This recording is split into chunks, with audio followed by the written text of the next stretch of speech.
Good morning children.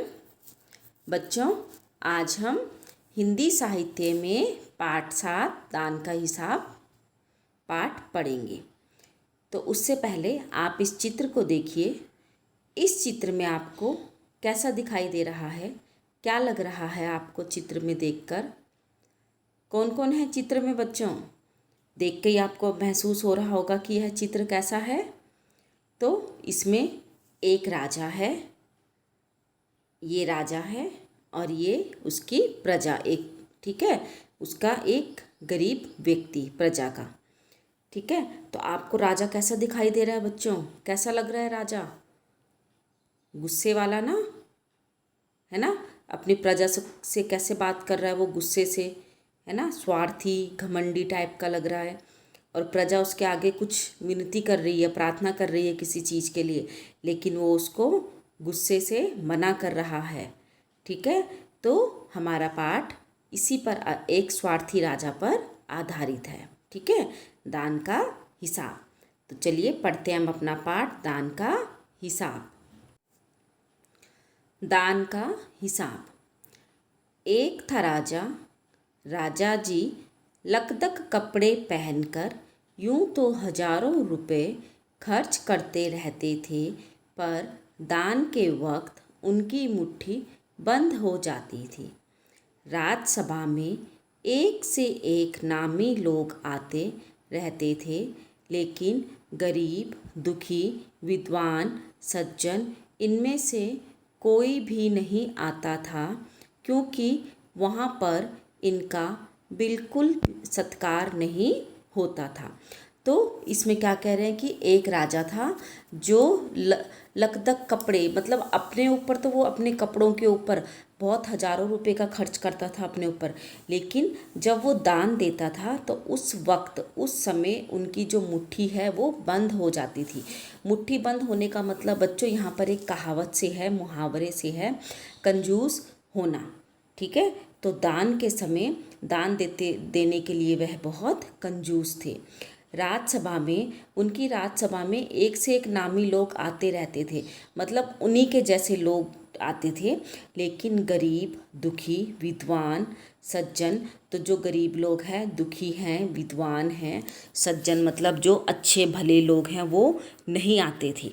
तो वो क्यों नहीं आते थे बच्चों? क्योंकि वहाँ पर उनका कोई सत्कार नहीं होता था। सत्कार का मतलब है सम्मान नहीं होता था। एक बार उस देश में अकाल पड़ गया। तो अकाल होता है बच्चों भूखमरी, सूखा, चारों तरफ भूखमरी फैल गई, लोगों के पास खाने पीने के लिए कुछ नहीं था। पूर्वी सीमा के लोग भूखे प्यासे मरने लगे। राजा के पास खबर आई, वे बोले, यह तो भगवान की मार है, इसमें मेरा कोई हाथ नहीं है। तो क्या है, वहाँ के लोग भूखे प्यासे मरने लगे। ठीक है, क्योंकि चारों तरफ भूखमरी फैल गई, लोगों के पास कुछ नहीं था खाने के लिए। तो उनके राजा के पास खबर आई, तो वो बोले कि यह सब भगवान ने किया है।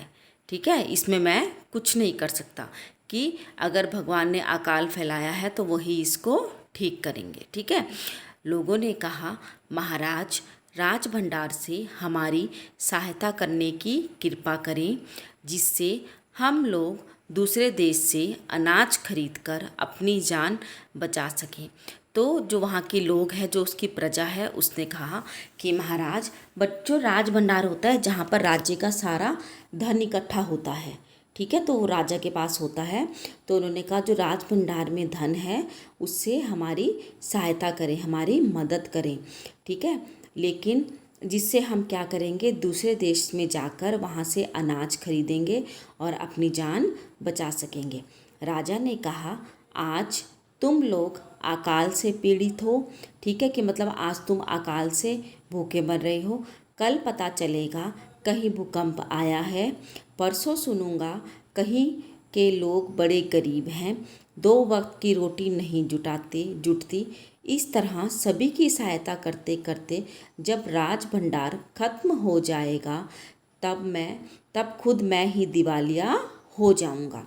तो राजा ने क्या कहा उनसे कि देखो कितना स्वार्थी राजा था बच्चों, घमंडी था वो। उसने कहा कि आज तुम कह रहे हो कि अकाल है, ठीक है, हमें पैसे दे दो।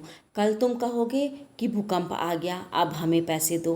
परसों कहोगे कि हम लोग बहुत गरीब हैं, हमारे पास खाने के लिए एक समय की, दो समय की भी रोटी नहीं है, आज भी हमें पैसे दे दो। तो इस तरह वो कह रहा है कि इस तरह तुम्हारे हर समय में तुम्हारी सहायता करूँगा, तुम्हें पैसे दूंगा, तो जो मेरा राज भंडार है वो खुद ही खत्म हो जाएगा, कि मेरे राज भंडार से सारे पैसे खत्म हो जाएंगे और मैं खुद ही दिवालिया हो जाऊंगा। तो दिवालिया होता है बच्चों कंगाल होना, याद रखिए, ध्यान से सुनिए, कंगाल होना। यह सब सुनकर सभी निराश होकर लौट गए।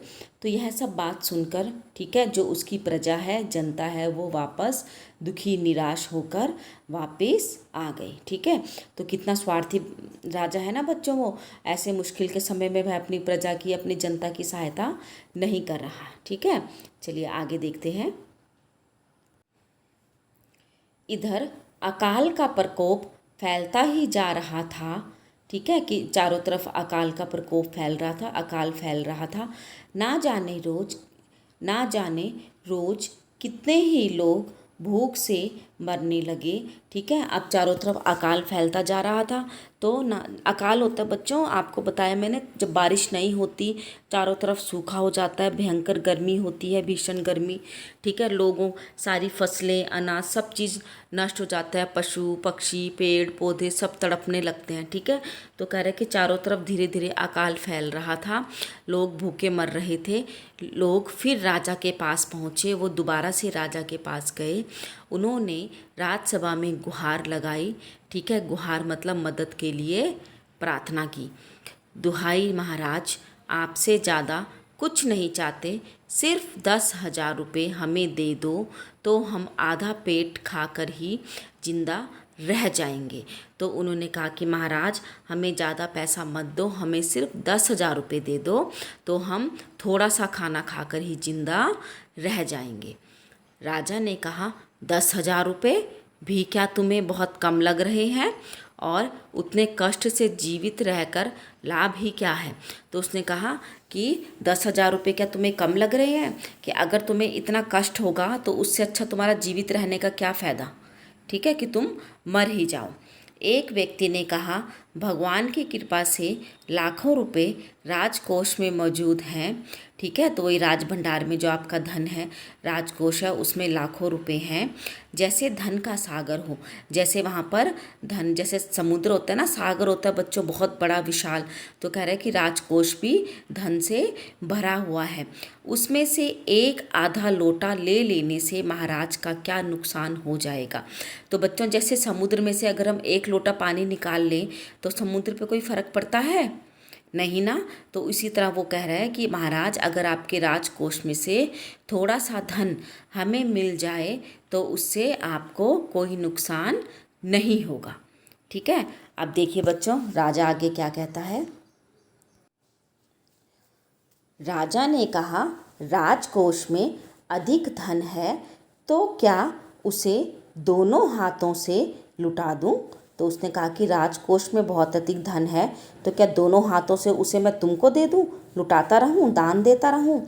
एक अन्य व्यक्ति ने कहा, महल में प्रतिदिन हजारों रुपए इन सुगंधित वस्त्रों, मनोरंजन और महल की सजावट में खर्च होते हैं। ठीक है, इन रुपयों में से ही थोड़ा सा धन ज़रूरतमंदों को मिल जाए तो उन दुखियों की जान बच जाए।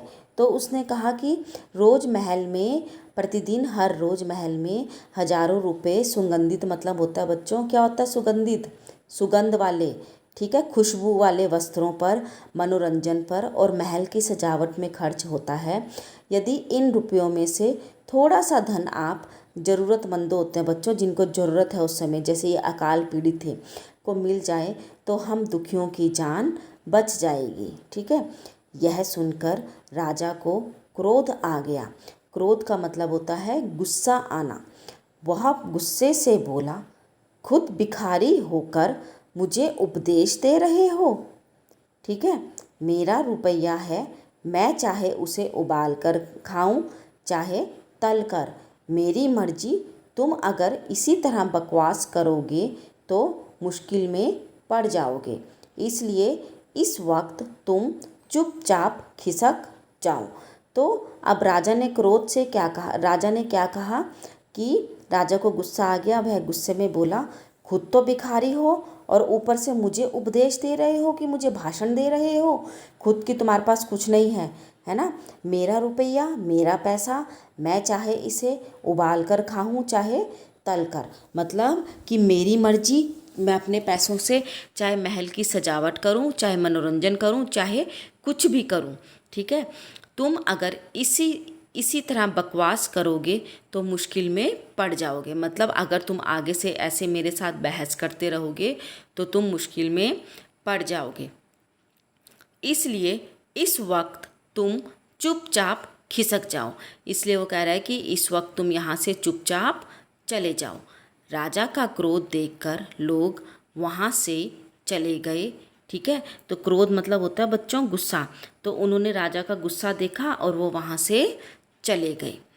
राजा हंसते हुए बोला, छोटे मुंह बड़ी बात, अगर 100-200 रुपये होते तो एक बार सोच भी सकता था, ठीक है।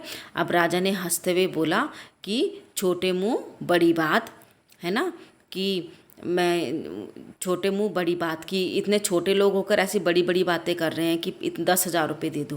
वो कह रहा है कि अगर 100-200 रुपये होते तो एक बार सोच भी लेता मैं मदद करने की, 100-200 बच्चों, है ना। 100-200 में उन गरीबों का क्या होगा, देखिए। पहरेदारों की खुराक 2-4 दिन कम कर देता और यह रकम पूरी भी हो जाती है। अब देखिए बच्चों कितना स्वार्थी है, वो वहाँ से कह रहा है कि अगर 100-200 रुपये होते तो क्या करता, जो उसके महल में पहरेदार है ना, जो रक्षा करते, तो उनका वो कह रहा है कि खुराक, उनका खाना पीना मैं 2-4 दिन कम कर देता और वहाँ से वो 200-400 रुपये बचा लेता। मगर 100-200 से इन लोगों का पेट नहीं भरेगा, एकदम 10,000 मांग बैठे कि 100-200 से इनका पेट कहाँ भरेगा। तो बच्चों इतनी जनता का पेट कोई 100-200 से भरेगा, ठीक है।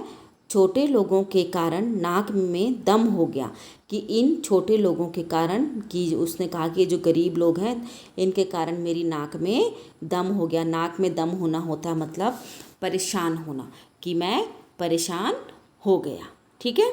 आगे देखिए।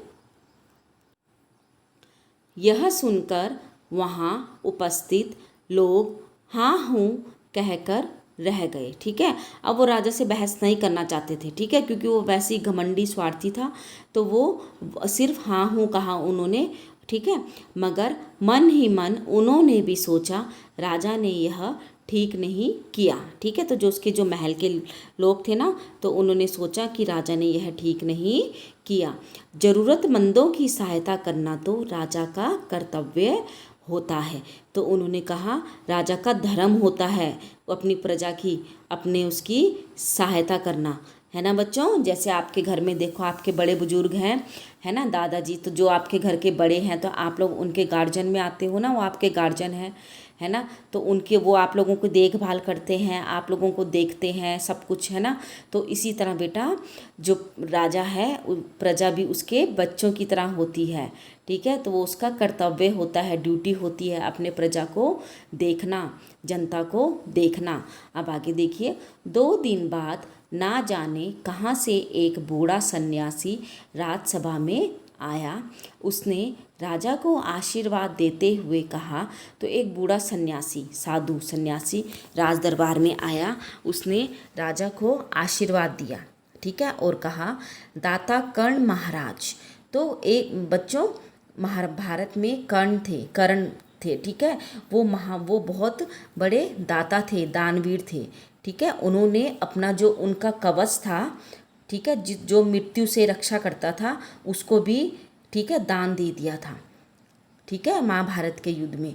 तो इसलिए उनको दाता कर्ण बोलते थे। तो उन्होंने महाराज को भी उसी के नाम से संबोधित किया, कहा कि वो खुश हो जाएगा।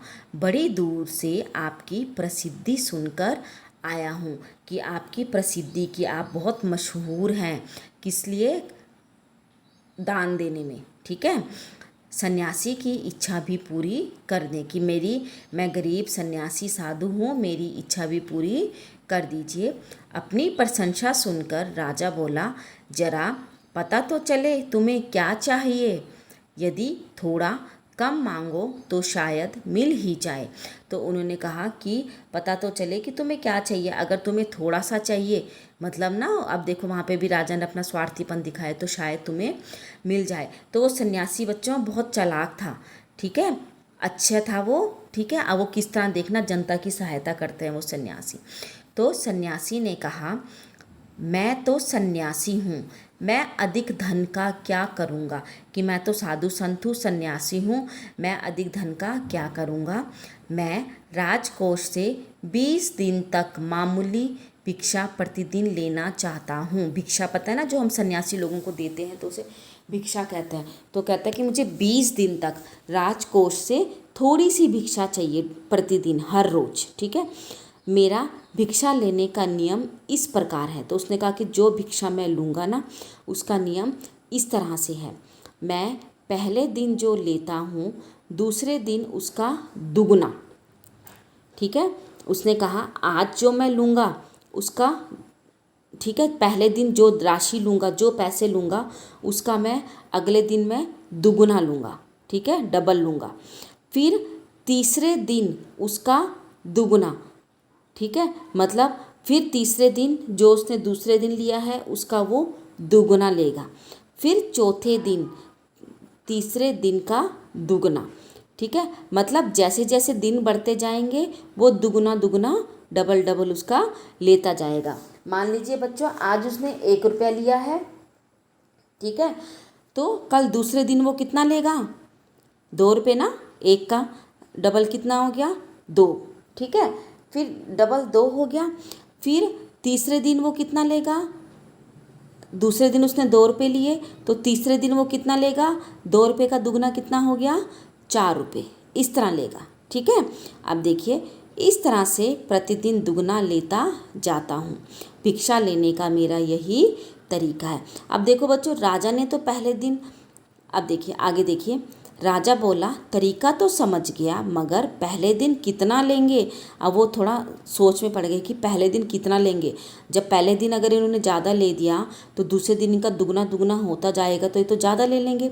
तो ठीक है, यही असली बात है, 2-4 रुपये से पेट भर जाएगा तो अच्छी बात है। तो राजा ने कहा कि 2-4 रुपये अगर चाहिए तो ठीक है, मगर एकदम से 20-50 मांगने लगे तब तो 20 दिन काफ़ी बड़ी रकम हो जाएगी। कि अगर 20-50 रुपये मांगोगे तो काफ़ी बड़ी रकम हो जाएगी, ठीक है। आगे देखिए, सन्यासी ने हंसते हुए कहा, महाराज मैं लोभी नहीं हूँ, ठीक है, कि मैं लोभी लालची नहीं हूँ, आज मुझे 1 रुपया दे दीजिए, ठीक है। तो उन्होंने कहा कि मुझे 1 रुपया दे दो आज। अब महाराज ने सोचा कि आज तो 1 रुपया मांग रहे हैं, तो 1 रुपया से ज़्यादा बड़ी 20 दिन तक ज़्यादा दुगने थोड़ा ना होंगे, ठीक है। फिर 20 दिन तक इसके दुगने करके देते रहने का हुक्म दे दीजिए, कि फिर 20 दिन तक इसके दुगने पैसे देने का हुक्म दे दीजिए, ठीक है, कि आदेश दे दीजिए। यह सुनकर राजा, मंत्री और दरबारी सभी की जान में जान आई।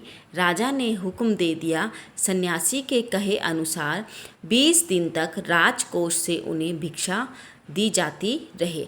तो राजा ने अपने, ठीक है, दरबारी को आदेश दे दिया, हुक्म दे दिया कि इस सन्यासी को 20 दिन तक राजकोष से भिक्षा दे दी जाए, ठीक है। सन्यासी राजा की जय जयकार करता हुए घर लौट गए। तो उन्होंने राजा की जय जयकार करी, ठीक है, और अपने वापस घर चले गए। राजा के आदेश के अनुसार राज भंडारी होता है बच्चों जो सारा उसका राजकोष के धन का देखभाल करता था, हिसाब किताब रखता था, ठीक है, प्रतिदिन हिसाब करके सन्यासी को भिक्षा देने लगा। इस तरह 2 दिन बीते, 10 दिन बीते, 2 सप्ताह तक भिक्षा देने के बाद भंडारी ने हिसाब करके देखा तो 2 दिन बीत गए, 10 दिन बीत गए, 2 सप्ताह हो गए बच्चों, 14 दिन, ठीक है। 1 सप्ताह में 7 दिन, तो 2 सप्ताह में 14 दिन देने के बाद भंडारी ने हिसाब करके देखा कि दान में काफ़ी धन निकला जा रहा है, कि दान में काफ़ी धन चला गया। यह देखकर उन्हें उलझन महसूस होने लगी, उन्हें कुछ अच्छा नहीं लगा, परेशानी सी होने लगी। महाराज तो कभी किसी को इतना दान नहीं देते। उन्होंने यह बात मंत्री को बताई कि महाराज ने आज तक किसी को इतना दान नहीं दिया। तो उन्होंने यह बात मंत्री को बताई। मंत्री ने कुछ सोचते हुए कहा, वाकई यह बात तो पहले ध्यान में ही नहीं आई थी, मगर अब कोई उपाय भी नहीं है। महाराज का हुक्म बदला नहीं जा सकता। उन्होंने कहा कि पहले हमें यह बात ध्यान में नहीं आई, हम तो 1 रुपया सोचकर खुश हो गए कि कम पैसा लगेगा, ठीक है। लेकिन उन्होंने कहा कि पहले से तो हमारी ये बात ध्यान में नहीं आई, ठीक है। अब महाराज का जो आदेश है वो बदला भी नहीं जा सकता, ठीक है। इसके बाद फिर कुछ दिन बीते। भंडारी फिर हड़बड़ाता हुआ, मतलब घबराहट में, मंत्री के पास पूरा हिसाब लेकर आ गया, ठीक है। अब वो मंत्री के पास पूरा हिसाब लेकर आ गया, जो भंडारी था वहाँ का, राजकोष का जो सारा धन की हिसाब किताब रखता था। हिसाब देखकर मंत्री का चेहरा फीका पड़ गया। वह अपना पसीना पोंछकर, सिर खुजलाकर, दाढ़ी में हाथ फेरते हुए बोला, यह क्या कह रहे हो आप? अभी से इतना धन चला गया है तो फिर 20 दिनों के अंत में कितने रुपए होंगे? कि उसने कहा, अब उसने महाराज, अभी से इतना धन चला गया तो अभी तो 20 दिन नहीं बीते, जब 20 दिन हो जाएंगे तो कितना धन चला जाएगा? भंडारी बोला, जी पूरा हिसाब तो नहीं किया। मंत्री ने कहा, तो तुरंत बैठकर अभी पूरा हिसाब करो। तो उसने कहा कि अभी तुरंत यहाँ मेरे सामने बैठो और उसका पूरा हिसाब करो कि 20 दिन तक कितना हिसाब, कितना धन जाएगा, ठीक है। चलिए आगे देखिए। भंडारी हिसाब करने बैठ गया। मंत्री महाशय अपने माथे पर बर्फ़ की पट्टी लगाकर तेज़ी से पंखा झलवाने लगा, ठीक है। अब उनको भी चिंता हो गई ना कि इतना पैसा राजकोष से जा रहा है, महाराज सुनेंगे तो पागल हो जाएंगे, ठीक है। कुछ ही देर में भंडारी ने पूरा हिसाब किया। मंत्री ने पूछा, कुल मिलाकर कितना हुआ? भंडारी ने हाथ जोड़कर कहा, जी 10,48,575 रुपये। देखो बच्चों, 10 लाख पे पहुंच गया था। कहाँ तो गरीब जनता 10,000 मांग रही थी, कहाँ उस साधु ने चालाकी से 10 लाख तक पहुंचा दिया। मंत्री गुस्से में बोला, मजाक कर रहे हो कि मजाक कर रहे हो मेरे साथ? यदि सन्यासी को इतने रुपए दे दिए तो राजकोष तो खाली हो जाएगा। भंडारी ने कहा, मजाक क्यों करूँगा, आप ही हिसाब देख लीजिए। तो उसने कहा कि आप खुद ही ये हिसाब देख लीजिए, मैं मजाक क्यों करूँगा। यह कहकर उसने हिसाब का कागज मंत्री जी को दे दिया। हिसाब देखकर मंत्री को भी चक्कर आ गया, वो भी हैरान हो गया। सभी उन्हें संभालकर बड़ी मुश्किल से राजा के पास ले गए। अब वो राजा के पास चले गए। राजा ने पूछा, क्या बात है? मंत्री बोले, महाराज, राजकोष खाली होने जा रहा है, कि जो हमारा राजकोष है वो अब खाली हो जाएगा। राजा ने पूछा, वह कैसे, ऐसे कैसे हो सकता है? मंत्री बोले, महाराज, सन्यासी को आपने भिक्षा देने का हुक्म दिया है, कि आपने सन्यासी को भिक्षा देने का हुक्म दिया है ना, ठीक है। आप देखिए आगे। तो भिक्षा देने का हुक्म दिया। देखो बच्चों, यहाँ पे उन्होंने पूरा दान का हिसाब लगाया है ना। पहले दिन 1 रुपया, दूसरे दिन 2 रुपये, 1 का दुगना 2 हो गया। अब तीसरे दिन 2 का दुगना कितना हो गया, 4। चौथे दिन 4 का दुगना कितना हो गया, 8। 8 का दुगना कितना हो गया, 16। ऐसे तो राजा ने सोचा ही नहीं था। उसने सोचा 1 रुपया, फिर 1 रुपये का सिर्फ 2 रुपये होगा, फिर 2 रुपये का ऐसे सोचा।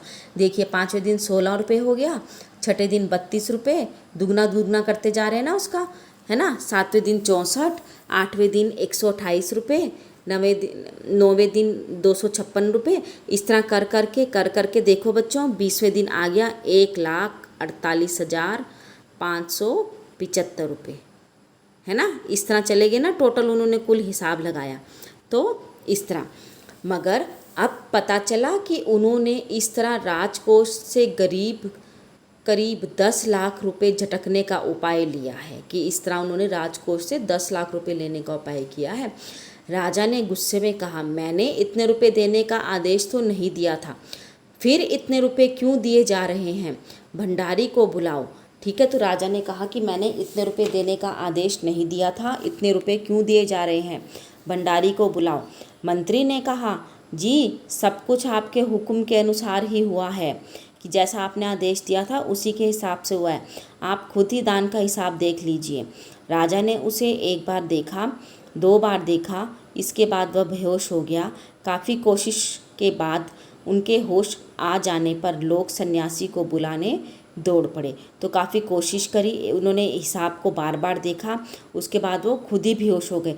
कहाँ वो किसी को 100 रुपये दान नहीं देते थे, वहाँ उन्हें लाखों रुपए दान देने पड़ रहे हैं। ठीक है, तो काफ़ी कोशिश करने के बाद उन्हें होश में लाया गया। ठीक है, तो अब इसके बाद सभी सन्यासी को बुलाने के लिए दौड़ पड़े। सन्यासी के आते ही राजा रोते हुए उनके पैरों पर गिर पड़ा। ठीक है, अब जैसे ही वो सन्यासी आया तो राजा रोते हुए उनके पैरों पर गिर पड़े, बोले दुहाई है सन्यासी महाराज, ठीक है, मुझे इस तरह जान माल से मत मारिए, कि इस तरह मेरे पैसों का नुकसान मत कीजिए, जैसे भी हो एक समझौता करके मुझे वचन से मुक्त कीजिए। कि मतलब अब उन्होंने वचन दिया था ना कि दान देना ही देना है, तो राजा का वचन तो बेटा टाला नहीं जा सकता। तो उन्होंने कहा किसी तरह एक समझौता कर लीजिए और मुझे मेरे वचन से आज़ाद कर दीजिए। ठीक है,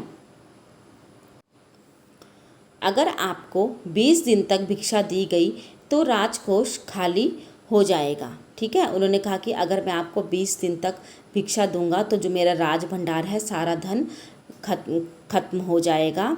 फिर राजकाज कैसे चलेगा, फिर मेरा जो राजकाज है वो, ठीक है, काम कैसे चलेगा। सन्यासी ने गंभीर होकर बोला, बड़े ही आराम से बोला गंभीर होकर, इस राज्य में लोग अकाल से मर रहे हैं, मुझे उनके लिए केवल 50,000 रुपये चाहिए। तो उन्होंने कहा कि यहाँ के लोग हैं जो वो अकाल से मर रहे हैं, तो मुझे केवल उनके लिए 50,000 रुपये चाहिए। वह रुपया मिलते ही मैं समझूंगा कि मुझे मेरी भिक्षा मिल गई। अगर तुमने मुझे 50,000 रुपये दे दिए तो मैं समझूंगा कि मुझे मेरी भिक्षा मिल गई। राजा ने कहा, परंतु उस दिन एक आदमी ने मुझसे कहा था कि लोगों के लिए 10,000 रुपये ही बहुत हो गए। ठीक है, तो राजा ने कहा कि उस दिन तो एक आदमी ने मुझे सिर्फ 10,000 रुपये मांगे थे। सन्यासी ने कहा, मगर आज मैं कहता हूँ कि 50,000 से 1 पैसा कम नहीं लूँगा, कि मैं 50,000 से 1 रुपया भी कम नहीं लूँगा।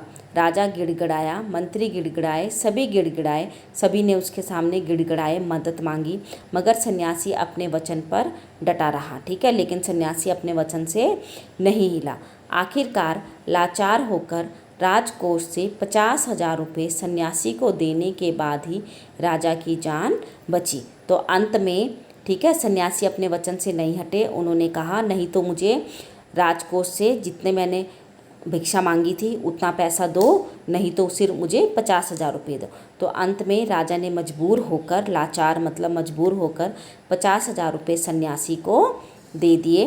पूरे देश में खबर फैल गई कि अकाल के कारण राजकोष से 50,000 रुपये राहत में दिए गए हैं। ठीक है, तो पूरे देश में खबर फैल गई, सूचना फैल गई कि अकाल के लिए महाराज ने 50,000 रुपये दिए हैं। सभी ने कहा हमारे महाराज कर्ण जैसे ही दानी हैं। तो सभी ने क्या कहा कि जो हमारे महाराज हैं वो कर्ण के जैसे ही दानी हैं। ठीक है बच्चों, समझ आ गया आप लोगों को ये कहानी, है ना अच्छी? ठीक है, तो इस कहानी से आपको क्या शिक्षा मिली? क्या शिक्षा मिली आपको इस कहानी से? इस कहानी से हमें यह शिक्षा मिली है कि हमें मुसीबत के समय क्या करनी चाहिए? लोगों की मदद करनी चाहिए। हमें घमंडी और लालची नहीं होना चाहिए। ठीक है, हमें लोगों की सहायता करनी चाहिए। ठीक है बच्चों, समझ आ गया आपको? समझ आई आपको? ये पाठ आपको अच्छी तरह समझ आ गया? धन्यवाद।